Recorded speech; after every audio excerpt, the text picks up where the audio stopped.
This is FNN, where you get facts, not nonsense. Okay, so our storyline today. Today in a press conference, Joe Biden tells media that he expects, as well as the rest of U.S. security forces, Iran to attack Israel, then sends a clear message to Iran, don't. Biden did this while reaffirming support for Israel, despite recent disagreements between the governments of two countries regarding ceasefires and hostage deals, and the U.S. government, and really the whole U.S.'s growing gap with Benjamin Netanyahu.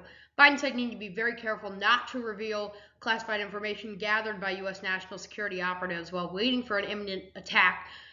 Iran will attack when their capital, Tehran, retaliates after a Damascus strike from Israel that killed many senior Iranian commanders, and that's really why this whole thing is aimed. All right, election 2024. This is the preview for the state of Wisconsin. So I've been doing these now. First off, my election map that'll get updated next week. There's been some pretty good polling done on Wisconsin, and it's close. Besides that one Hill Emerson poll, the last four polls have all been very close, within ties, all with pretty small margins of error. You can see my predictions. I think the polls are slightly favoring Trump, and I think they're going to swing back right now to Biden. If the election was today and I had to pick, I'd go with Biden just to win it. But if RK qualifies for the ballot, the margins are going to be razor thin. The margins are already going to be razor thin. This is going to be one of the closest elections, I think, in a long time, at least predicted probably since 2000. It's an entrepreneur, Eric Hobday, and U.S. Senator Tanny Baldwin are the two main Senate candidates. Baldwin's a progressive Democrat. Hobday's a Trump-endorsed conservative. There have only been two polls released, but Baldwin leads in both of them, and they're from the same pollster. One was a month later. All right, news for April 12th.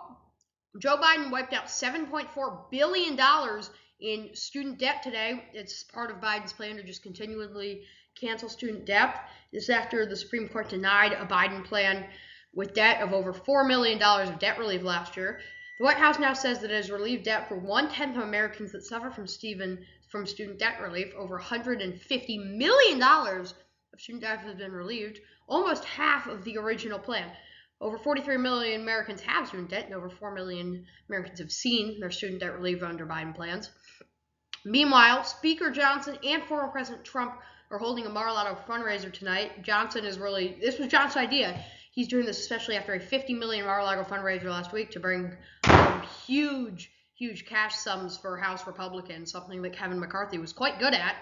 And he wants to emphasize his ties to Trump, while Republicans face a tough fight to hold on to the House. Meanwhile, for stocks, Dow is down 475.84, or about 5/4%, just another tumbling week for the stocks. NASDAQ was down 267.10, or about 8/5%, and the S&P was down about 1.5%, or 75.45. Meanwhile, U.S. temperatures and then precipitation estimates from a storm that walloped the eastern seaboard. U.S. high temperatures today. Let's start off with that. A warm day here in America. Midwest was absolutely covered in heat. And it was actually cooler Florida after coming off highs in the 90s yesterday in Florida. There was really no cold area. It was just pretty much.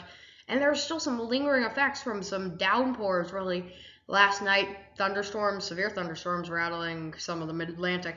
Tomorrow's forecast, a lot more of the same. Temperatures will be pretty similar across the whole U.S.